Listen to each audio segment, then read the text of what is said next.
बैठी गइल पंडित जी के पास, भसुर फराक पहन के बैठी गइल पंडित जी के पास।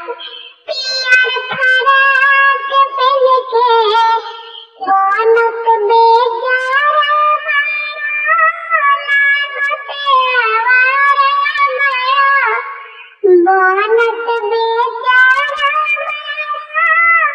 लागत आवारा माया। बन गइल मड़वा के मजाक, भसुर फराक पहन के बन गइल अंगना के मजाक। भसुर फराक पहन के करेला तू धीरे धीरे बात, भसुर फराक पहन के करेला तू धीरे धीरे बात। भसुर फराक पहन के गलती से खिसटा भुलाई गइनी,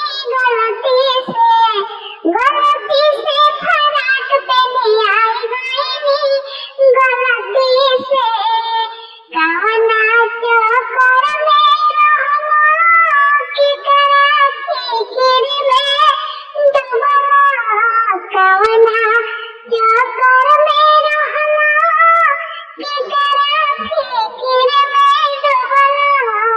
रखला नाई जब के ध्यान, भसुर फराक पहन के रहेला